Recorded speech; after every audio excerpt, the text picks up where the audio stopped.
Sir, വലത്ത് കാല് വെച്ച് അകത്തെ കയറണം. എന്റെ കമ്പനി വരുന്ന ആദ്യത്തെ മഹാനായ മനുഷ്യനാണ് സാർ. എന്റെ ഐശ്വര്യങ്ങളെല്ലാം സാറിന്റെ പ്രാർത്ഥന പോലെ ഇരിക്കും. ഒരു മിനിറ്റ്.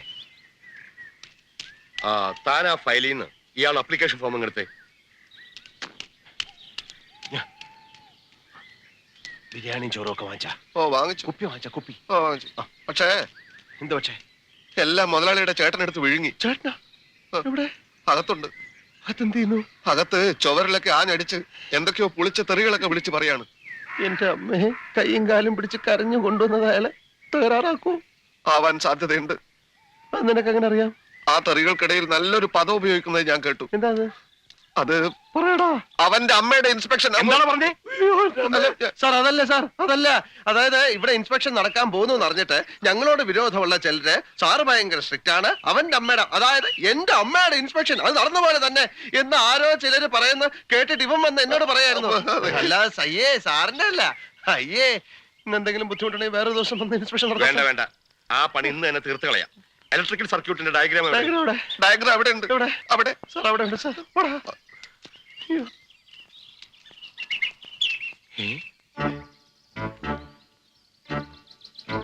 ഇയാളോ? ഇയാളെന്താ ഇവിടെ? ഇയാളെ എനിക്കറിയില്ല, നിനക്കറിയാടാ?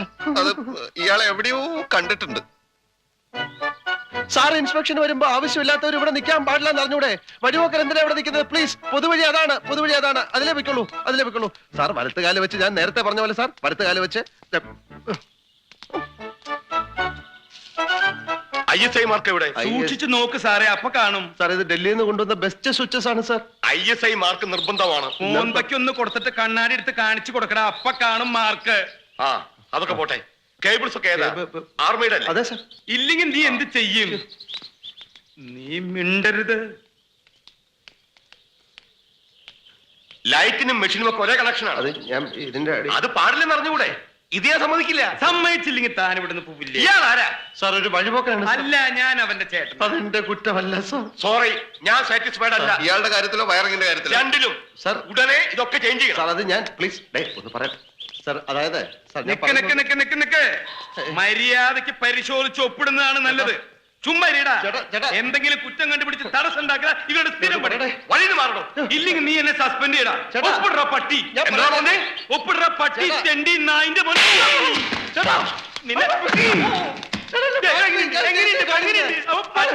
കേശവൻകുട്ടി, വണ്ടി എടുക്കടാ, വേഗം എടുക്കടാ വണ്ടി. നിന്നെ വേറൊരു കാര്യം പറയാനാ.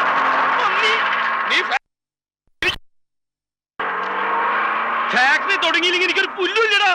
നീ പോടാ പട്ടി. കള്ളുടിയ നിന്റെ അച്ഛൻ. പോടാ.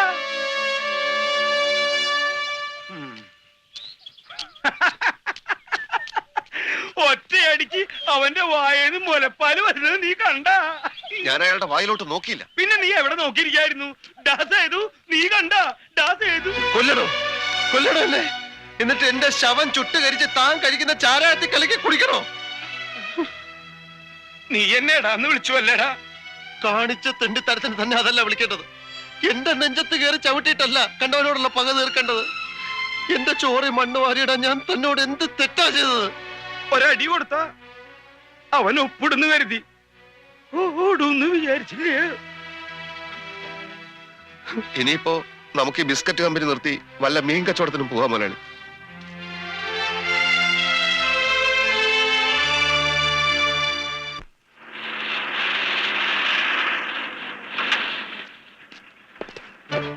പിടിക്കടോ അമീശക്കാരനെ.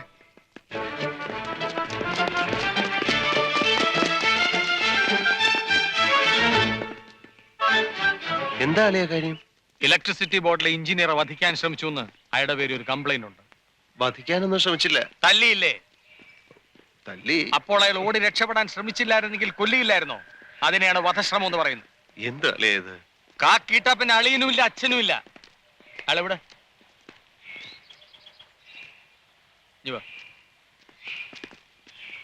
ഇതൊക്കെ ഒരു വിരട്ട് മാത്രമാണ്, ശമ്പളം വായിക്കണ്ടേ? നമ്മുടെ പഴയ എഞ്ചിനീയർ ഇല്ലേ അയാള്? ആക്ച്വലി എന്താണ് ഉണ്ടായത്? ഗംഗമായി ഇനി ഒരു കത്തിക്കുത്തും കൊലപാതകവും കൂടെ നടന്നു കിട്ടിയാൽ ഊച്ചാളിക്കുറുപ്പ് കലക്കും. അടി ചെയ്യും ഉപകാരം അണ്ണൻ തമ്പിയും ചെയ്യൂല എന്നൊരു ചൊല്ലുണ്ട്. പോലീസുകാരുടെ ഇടി കൊണ്ടിട്ടെങ്കിലും അവനൊന്ന് മര്യാദക്കാരനായാ മതിയായിരുന്നു ഭഗവാൻ. ഞാൻ അപ്പോഴേ പറഞ്ഞതാ അവൻ എവിടെ നിർത്തിയ കുഴപ്പമുണ്ടാക്കും. അച്ഛനത് ഇങ്ങോട്ട് പറ. ദേ നിൽക്കുന്നു റെക്കമെൻഡ് ചെയ്ത ആള്. എങ്ങനെയെങ്കിലും നന്നായി പോട്ടെ എന്ന് വെച്ച് പറഞ്ഞതാ. അല്ല, നിനക്ക് ആ സുഗതനോട് പറഞ്ഞ കേസൊന്ന് ഒതുക്കി തീർത്തൂടെ? അളിയനും വലിയ സ്നേഹമായതുകൊണ്ട് പറഞ്ഞ ഉടനെ ഞാൻ കേൾക്കും. ഞാൻ സ്റ്റേഷനിൽ വെച്ച് കണ്ടപ്പോ ആലുവ മണപ്പുറത്ത് കണ്ട പരിചയം പോലും എന്നോട് കാണിച്ചില്ല. പിന്നെ അതയാള് ദേഷ്യം തീർത്ത് തന്നെയാ. ആണെങ്കിൽ കണക്കായി പോയി. വെല്ലേട്ടിന്റെ കയ്യിലിരിപ്പേ ഇത്തിരി നന്നാവണം. ചേച്ചി മതി മതി. എന്താ ഇവിടെ ഒരു ഉന്നതതല സമ്മേളനം? എല്ലാ പാർട്ടികളും എത്തിയോ?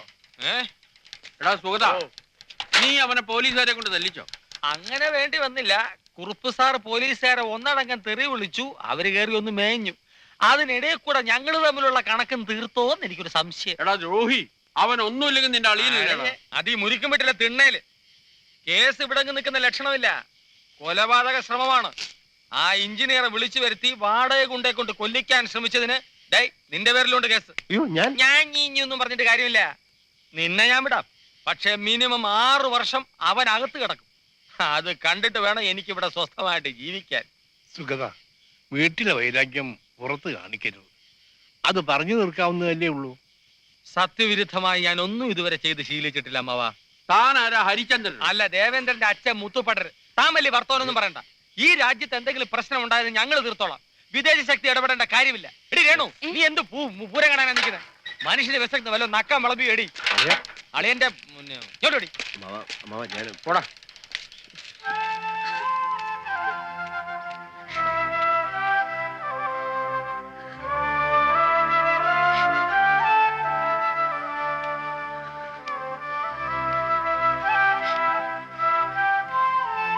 ഞാനൊന്നുകൂടെ പറഞ്ഞു നോക്കാം.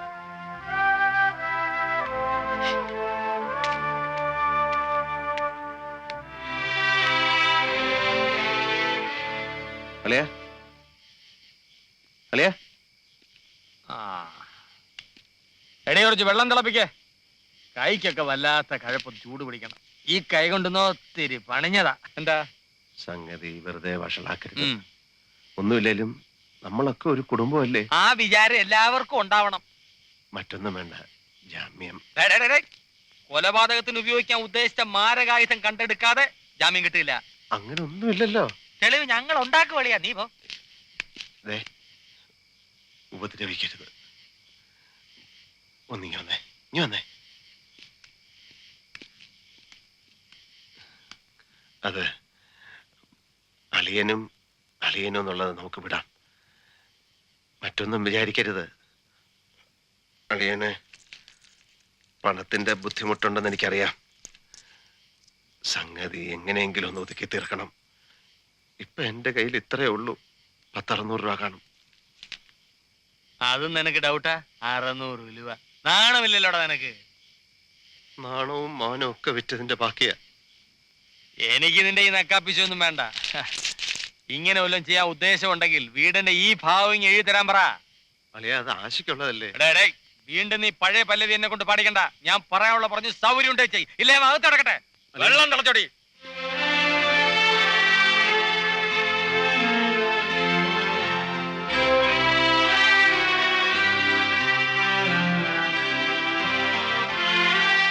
അച്ഛൻ എന്നെ വിളിച്ചോ? ഞാൻ അവളോട് പറഞ്ഞു. എന്നോട് വന്ന് കരഞ്ഞിട്ടിപ്പോ ഞാൻ എന്ത് ചെയ്യാൻ?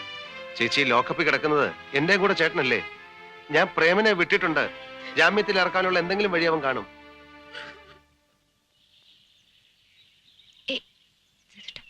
രണ്ടു ദിവസത്തിനകം അവരാശയെ കാണാൻ വരും.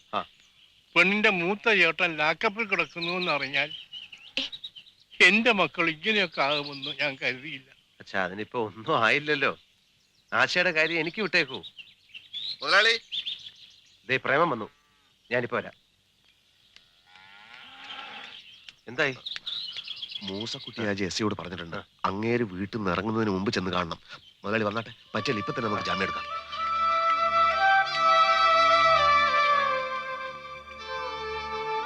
ചേച്ചി, many many happy returns of the day. ഇന്നല്ലേ ചേച്ചിയുടെ ബർത്ത്ഡേ. കഴിഞ്ഞ ആഴ്ച പറഞ്ഞത് ഞാൻ ഓർത്തു വെച്ചിരുന്നു.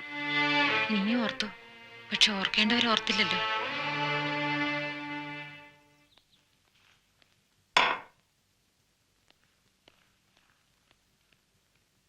Sir, SI sir. ഞാൻ കുറച്ചു നേരം എവിടെയാണ്? സാറ് സിഗരറ്റ് ചുണ്ടത്ത് വെച്ച് തീപ്പെട്ടിക്ക് വേണ്ടി തപ്പിയപ്പോ ഉറങ്ങിപ്പോയി. ഞാൻ ഇനിയും കുടിക്കും. പക്ഷേ താനൊരു കമ്പനി തരുന്നില്ലല്ലോ. അയ്യോ, സാറിന്റെ കൂടെ ഒക്കെ ഇരുന്ന് ഞാൻ പിന്നെ ധാരാളം ഭക്ഷണം കഴിച്ചല്ലോ. Ice cream sir, okay. ഓ,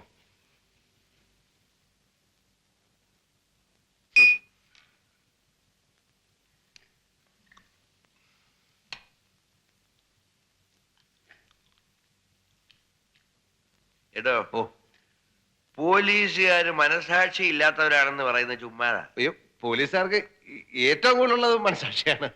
കറക്റ്റ്. എങ്കിൽ നമുക്ക് പോവാം. അപ്പൊ തന്റെ ചേട്ടൻ ഇനിയും വല്ല കേസിലും പെട്ട എന്നെ വന്ന് കണ്ടാ മതി, ഞാൻ രക്ഷിക്കും. ശരി. കൊലക്കുറ്റമാണേലും ഞാൻ രക്ഷിക്കും. ശരി.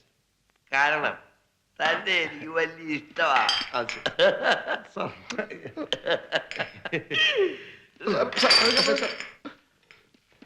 സാർ, ഡേയ്, പിടിച്ചോ.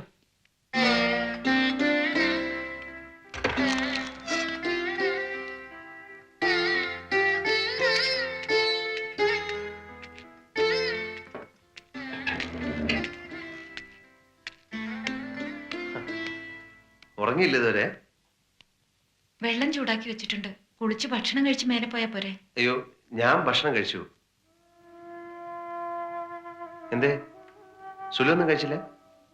ഞാൻ കാത്തിരിക്കുന്ന സേതുവേട്ടന് അറിയാമായിരുന്നിട്ടും ഇന്നെങ്ങനെ വേണ്ടി വന്നു? ശരി, ഞാൻ കൂട്ടിരിക്കാം. സുലു വന്ന് കഴിക്കേ. വേണ്ട സേതുവേട്ട, എന്റെ വയറ് നിറഞ്ഞു. നീ ഇങ്ങനെ തുടങ്ങിയല്ലോ സുലു. വന്നേ, ഞാൻ വിളമ്പി തരാം. വരാൻ വാ.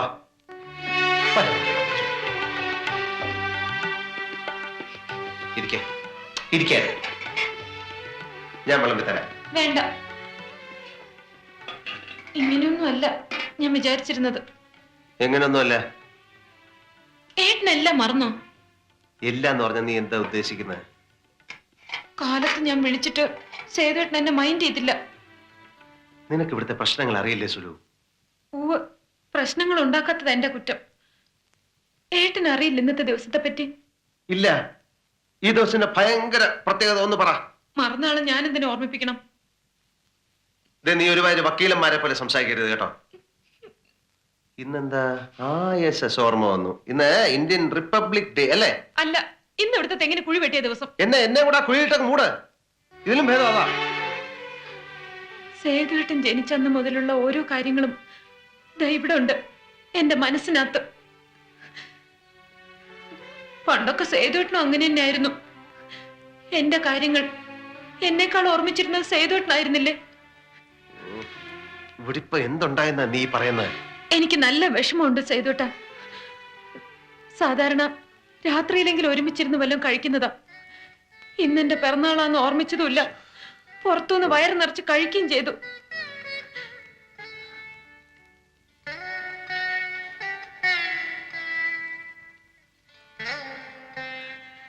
ഇത് അവസാനത്തെ പിറന്നാളൊന്നുമല്ലല്ലോ, അടുത്തതിനെ ഓർമ്മിക്കാം. ഉവ്വ്, എനിക്കെല്ലാം മനസ്സിലാവുന്നുണ്ട്.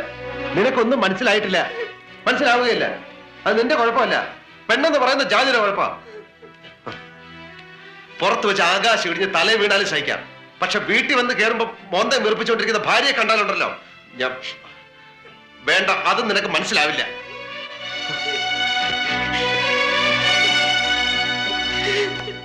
എന്നാ ഞാനിനി പോട്ടെ. മുതലാളി അന്വേഷിക്കുന്നുണ്ടാവും. അതുകൊണ്ട് മാത്രമല്ല, സ്ഥിരമായിട്ട് ഞാനിങ്ങനെ പുറകെ നടന്നാൽ നാടും വീടും കുടിയൊന്നുമില്ലാത്ത എനിക്ക് നഷ്ടപ്പെടാനൊന്നുമില്ല. പക്ഷേ വലിയ തറവാട്ട് മഹിമയും ആഢ്യത്തൊക്കെ ഉള്ള ഒരു തറവാട്ടിലെ പെൺകുട്ടിയുടെ കാര്യം അങ്ങനെയല്ലല്ലോ. കളിയാക്കാണോ? സാറൊരു വണ്ടിയുമായി പുറകെ വന്നു, എന്നെ പിടിച്ച് അതിനകത്ത് കയറ്റി. ഇനി പോകേണ്ട വഴിക്ക് എന്തൊക്കെ തടസ്സങ്ങൾ ഉണ്ടാവുമെന്ന് ആലോചിച്ചിട്ടുണ്ടോ? ഉവ്വ്, ഈ വണ്ടി എവിടെയെങ്കിലും ഇടിച്ചു നിൽക്കും, അല്ലെങ്കിൽ ഏതെങ്കിലും കൊല്ലിയിലോട്ട് മറിയും. എന്തായാലും റിവേഴ്സ് ഗിയർ ഇടുന്ന പ്രശ്നമേ ഇല്ല. അപ്പൊ ഇനി നിശ്ചയത്തിനുള്ളൊരു മുഹൂർത്തം നോക്കണം. അത് നാളെ തന്നെ ജോത്സ്യരെ കണ്ടിട്ട് വിവരം അറിയിച്ചേക്കാം. നിശ്ചയത്തിന് അന്ന് തന്നെ പറഞ്ഞുറപ്പിച്ച കാര്യങ്ങളൊക്കെ ഏർപ്പാട് ചെയ്യുള്ളൂ അല്ലേ? എന്താ അത്ര സംശയം? ഞങ്ങള് കുടുംബക്കാരാ. മുരുക്കം വീട്ടുകാർ പറഞ്ഞാ പറഞ്ഞ മാതിരി ചെയ്യുന്നവരാ. എന്നാ ഞങ്ങളിനി വൈകുന്നില്ല. 11:45 ഒരു ബസ്സുണ്ട്. വരട്ടെ. ശരി.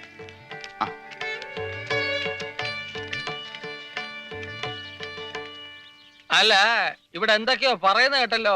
ഈ വീട് മോക്കുള്ളതാണെന്നോ കല്യാണത്തിന് മുമ്പേ എഴുതി കൊടുത്തേക്കാമെന്നോ. അതിനെന്താ? അയ്യെന്താ മാങ്ങാ തൊലി. ഇത് താവഴി സ്വത്താണല്ലോ. അങ്ങനെ വരുമ്പോ രേണുകയ്ക്കും രാജേഷിനും ഈ വീട്ടിന് അവകാശമുണ്ട്. രാജേഷ് മൈനറാണ്, ഒപ്പ് വേണ്ട. രേണുകയുടെ ഒപ്പ് വാങ്ങിച്ചു ആവോ? മനസ്സിലായില്ലേ? രേണുക എന്ന് പറഞ്ഞ എന്റെ ഭാര്യ, അമ്മാവന്റെ മോള്. ദോ മഞ്ഞ സാരി. അത് ഇടദ്ദേഹം നമ്മളെല്ലാരും കൂടെ ആശയുടെ പേരിലും കൂടെ എഴുതി വച്ചാ മതിയല്ലോ. അതത്ര എളുപ്പത്തിൽ നടപ്പുള്ള കാര്യമാണോ? സുഗത, ഓ, രേണുകയുടെ കല്യാണത്തിന് ഇച്ചിരി സ്വർണവും പണവും ഒക്കെ ഉണ്ടായിരുന്നു. ഇപ്പൊ ഒന്നുമില്ല, അറിയാലോ. ഓ, ധ്വനി മനസ്സിലായി. എടാ ചെറ്റേ, സ്ത്രീധനമായിട്ട് നനയ്ക്കാൻ അന്നേ സ്വർണവും പണവും ഒക്കെ തന്നതല്ലേ, പിന്നെ ഇപ്പൊ എന്തിനാടാ കടം ചെലക്കുന്നത് എന്നല്ലേ അമ്മ ഉദ്ദേശിച്ച്? പൊട്ടന്റെ മുമ്പിൽ ശങ്കൂതണമാരി ഞാൻ ഈ കാര്യം പറയാൻ തുടങ്ങിയത് വർഷം കുറയായി. ഞങ്ങളുടെ കല്യാണം കഴിഞ്ഞിട്ട് വർഷം 12 അന്ന് മുതൽ ഇന്ന് വരെ എന്റെ ഭാര്യയ്ക്ക് മോനും കൂടി അവകാശപ്പെട്ടതാണ് ഈ വീട്. ഈ ചാവടി അതിന് ചുറ്റും അവരുടെ പേരിൽ എഴുതി വെച്ചാലേ കല്യാണം നടക്കൂ. അല്ലാതെ നടത്താൻ ഞങ്ങൾക്കറിയാം. നിനക്ക് കാണണോടാ? ഒന്നുകൂടെ മാറിയേക്ക്. എല്ലാവർക്കും ഉള്ളത് അന്നേ ചേട്ടൻ ഭാഗം ചെയ്ത് വച്ചിട്ടുണ്ട്. വടക്കേ പറമ്പ് നിനക്കാ. പറമ്പെന്തിന്? എനിക്കും ഫാമിലിക്കും ദൂറാണ്. ഞങ്ങൾക്ക് ചാവടി തന്നെ വേണം. സ്വന്തം നാട്ടിന് സ്ഥലം മാറ്റം വാങ്ങി പെട്ടിയും പ്രമാണമായിട്ട് നാണമില്ലാതെ ഭാര്യ വീട്ടിൽ വന്ന് പൊറുക്കാൻ തുടങ്ങിയപ്പോ ഞാൻ പറഞ്ഞതാ ഇത് കോടാലിയാവുന്നു. പള്ള നിറച്ച് കള്ളും കുടിച്ച് തെമ്മാടിത്തരവും കാണിച്ച് അനിയന്റെ ആസനം താങ്ങി നടക്കുന്ന നിന്നേക്കാൾ അന്തസ്സുണ്ടടാ എനിക്ക്. ആ വഴി പ്രകാരമുള്ള കിട്ടിയേ തീരൂ. താ വഴി പ്രകാരമാണോ തന്ത വഴി പ്രകാരമാണോ ഞങ്ങൾ തീരുമാനിച്ചോളൂ. നിനക്ക് സ്വന്തമായി തീരുമാനിക്കാനല്ല നാട്ടിൽ കോടതിയും പോലീസും ഒക്കെ ഉള്ളത്. എന്നാ നീ കോടതി പോയി മേടിക്കുന്ന തെണ്ടി. ഞാൻ സുഗതനാണെങ്കിൽ വാങ്ങിക്കോടാ അച്ഛറ്റെ.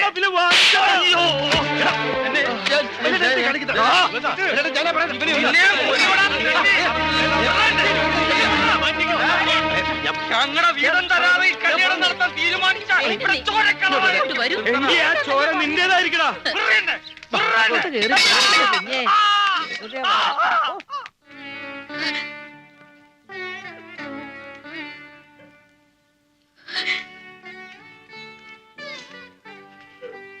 എന്താ മോളെ? എനിക്ക് കല്യാണം വേണ്ട ചേട്ടാ. ഞാൻ നിങ്ങൾക്കൊക്കെ ഇത്ര വലിയ ഭാരമാണെന്ന് അറിഞ്ഞില്ല. ആര് പറഞ്ഞു? എന്നെ ചൊല്ലിയല്ലേ ഈ ബഹളങ്ങളൊക്കെ ഉണ്ടായത്.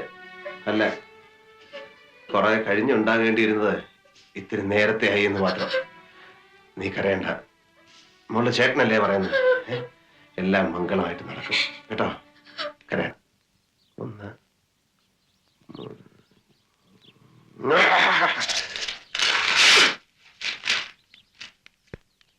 മുതലാളി, 2 ദുർഭൂതങ്ങൾ വന്ന് കയറിയിരിക്കുന്നു. DMO ഇൻഡസ്ട്രീസ് ഡിപ്പാർട്ട്മെന്റിലെ എഞ്ചിനീയർ. അയ്യോ ദൈവമേ, ഇന്നറിയാം നമ്മുടെ ഫാക്ടറിയുടെ ഭാവി. DMO എന്തിനു വന്നതാണ് മുതലാളി? DMO പൊല്യൂഷൻ കൺട്രോൾ ബോർഡിന്റെ ചീഫ്. പരിസ്ഥിതി മലിനീകരണം. എവിടെ? അവിടെ ഉണ്ട്. പറഞ്ഞ സാർ, അകത്തോട്ട് കയറി ഇരിക്കാം. ഇരുന്നിട്ട് കാര്യമുണ്ടോന്ന് തോന്നുന്നില്ല. ഈ കെട്ടിടം വെച്ചോണ്ട് ഫാക്ടറി തുടങ്ങിക്കളയാമെന്നാണോ തന്റെ വിചാരം? എന്ത് പറ്റി സാർ? ഫാക്ടറി കെട്ടിടം തന്റെ തോന്നിയാസത്തിന് വെച്ചാ മതിയോ? ഈ വാതിൽ നോക്കണം. അകത്തോട്ടല്ല, പുറത്തോട്ട് വേണോ അത് തുറക്കാൻ? അതുകൊണ്ട് എന്താ സാർ പ്രത്യേകത? ന്യായം ചോദിക്കണ്ട, നിയമം നിയമമാണ്. അപ്പൊ വേസ്റ്റ് കളയാനുള്ള സംവിധാനം എങ്ങനെയാണ്? അത് അപ്പപ്പ ഞങ്ങൾ എടുത്തോണ്ട് കളയും സാർ. എന്ന് വെച്ചാൽ പൈപ്പ് ലൈൻ ഇല്ലെന്നോ? സാർ, ഇവിടെ ഞങ്ങൾ റോഡ് കയറി മാലിന്യങ്ങൾ പുഴയിലേക്ക് ഒഴുക്കും. തൊട്ടടുത്തല്ലേ പുഴ? പുഴയിലേക്ക് ഒഴുക്കുക, എന്നിട്ട് വേണം ജനങ്ങളുടെ കുടിവെള്ളം വൃത്തിയാവാൻ. സാർ, ഒരു ബിസ്ക്കറ്റ് ഫാക്ടറിയിൽ എന്ത് വൃത്തികെട്ട വേസ്റ്റ് വരണ്ട സാർ. അത് താനാണോ തീരുമാനിക്കാൻ? സാർ, പാൽപ്പൊടി, മാവ്, പഞ്ചസാര, സുഗന്ധദ്രവ്യങ്ങളായ ഏലക്ക, ഗ്രാമ്പു തുടങ്ങിയതാണ് ഇവിടുത്തെ വേസ്റ്റ്. അതുകൊണ്ട് കാര്യമില്ല. പഞ്ചാമൃതമായാലും കെട്ടിക്കിടന്ന മാലിന്യമാണ്. അതിൽ നിന്ന് ബാക്ടീരിയ ക്രിയേറ്റ് ചെയ്യപ്പെടും. അത് ചുറ്റുപാടും പടരും. ജനങ്ങൾ പകർച്ചവ്യാധി വന്ന് ചാവും. സാർ, പഞ്ചാര, ഏലക്ക എന്ത് ബാക്ടീരിയ ഉണ്ടാക്കാനാണ്? Stop your nonsense. 2 അടി വ്യാസമുള്ള പൈപ്പിട്ട് മാലിന്യങ്ങൾ അതിലൂടെ കടലിലേക്ക് ഒഴുകണം. സാർ, കടൽ 6 കിലോമീറ്റർ ദൂരെയാണ് സാർ. അവിടെ വരെ പൈപ്പിട്ടാ മതി. ഒരു കാര്യം ഞാൻ ചോദിച്ചോട്ടോ? ഒന്നും ഇങ്ങോട്ട് ചോദിക്കട്ടെ, പറയുന്ന അനുസരിച്ച് ഞാൻ ചോദിക്കും. ഒരു സർക്കാർ ബസ് മുമ്പിൽ കൂടെ പോയാ പുക കൊണ്ട് ആർക്കും കുറെ സമയത്തേക്ക് കണ്ണു കാണാൻ പറ്റില്ല. കോർപ്പറേഷനിലെ ഓടകൾ മന്ത് വരുത്തുന്ന കൊതുകളുടെ സുഖവാസ കേന്ദ്രമാണ്. സർക്കാർ ആശുപത്രിയുടെ മുമ്പിൽ കൂടെ മനുഷ്യന് നാറിയിട്ട് വഴി നടക്കാൻ പാടില്ല. അവിടെയൊക്കെ ജനങ്ങളുടെ ആരോഗ്യത്തെ പറ്റി സാറിന് ഇത്ര താല്പര്യമില്ലാത്ത, അപ്പൊ ജനങ്ങൾക്ക് പകർച്ചവ്യാധി വരുന്നതോ അവർ ചാവുന്നതല്ല കാര്യം. എന്നെ പോലുള്ള പാവപ്പെട്ടവന്മാർ ഇതുപോലുള്ള വ്യവസായ സ്ഥാപനങ്ങൾ തുടങ്ങാൻ പാടില്ല, നന്നാവാൻ പാടില്ല. അതല്ലേ കാര്യം? താൻ ഞങ്ങളെ ഡ്യൂട്ടി പഠിപ്പിക്കുകയാണോ? സ്പെസിഫിക്കേഷൻ തെറ്റിച്ച് ഒരു കാര്യവും ചെയ്യാമെന്ന് താൻ മോഹിക്കണ്ട. എവിടോ പൂച്ചപ്പര, എവിടോ തീ അണയ്ക്കാനുള്ള സംവിധാനം? ഇവിടെ റൂഫ് മാത്രമേ കറക്റ്റ് ആയിട്ട് ചെയ്തിട്ടുള്ളൂ. എങ്കിൽ റൂഫ് മാത്രം ഇങ്ങനെ വായു നിർത്തിയിട്ട് ബാക്കി കെട്ടിടം ഇടിച്ചു പൊളിച്ച് കളാം സാർ. ഷട്ടപ്പ്. ഡോക്ടർ നമുക്ക് പോവാം. ഇവൻ ഫാക്ടറി എന്റെ തുടങ്ങിയല്ലേ. പൊന്നു സാറേ, ഇത് ഇത്ര എത്തിക്കാൻ പറ്റ പാടെ എനിക്കേ അറിയാവൂ. നാട് മുഴുവൻ കടവാ. സ്കൂൾ മാഷ എന്റെ അച്ഛന്റെ പെൻഷൻ കമ്മ്യൂട്ട് ചെയ്ത കാശ് കൊണ്ട് അറിയാതെ തുടങ്ങിപ്പോയതാ. ഒടുവിൽ താമസിക്കുന്ന വീട് വരെ ബാങ്കിൽ കൊളാട്രൽ സെക്യൂരിറ്റി കൊടുക്കേണ്ടി വന്നു. ഉടനെ പ്രൊഡക്ഷൻ തുടങ്ങിയില്ലെങ്കിൽ ആത്മഹത്യ ചെയ്യേണ്ടി വരും. മടുത്തു സാർ. നിങ്ങളെപ്പോലുള്ളവരുടെ വീടിന്റെയും ഓഫീസിന്റെയും വാതിക്കെ കിടന്ന് എന്റെ ജന്മം ഏതാണ്ട് പാഴായി. തന്റെ കഥന കഥ കേട്ട് കരഞ്ഞ് കവിത എഴുതാൻ വന്നല്ലേ ഞങ്ങള്. ഇയാളോട് ഫാക്ടറി തുടങ്ങാൻ ഞങ്ങൾ നിർബന്ധിച്ചോ? ഇല്ല സാർ, എനിക്ക് തന്നെ പറ്റിയൊരു അബദ്ധമാണ് സാർ. നിയമത്തിന്റെ ഒരു അയവും പ്രതീക്ഷിക്കണ്ട. ഞാൻ എന്ത് ചെയ്യണം സാർ? എടോ, താൻ ഓഫീസിൽ വന്നപ്പോ 1 ലക്ഷം രൂപയുടെ ഭദ്രതാ സർട്ടിഫിക്കറ്റ് എടുക്കാൻ പറഞ്ഞിട്ട് താൻ എടുത്തോ? അതിന് പണം വേണ്ട സാർ. പണമില്ലാത്തവൻ കക്കാൻ പോണോടോ. ഭദ്രത എടുക്കാതെ തന്റെ കേസ് പരിഗണിക്കുന്ന പ്രശ്നമേ ഇല്ല. വാ പോവാം. Sir, DMO sir. Sir, sir, ഞാൻ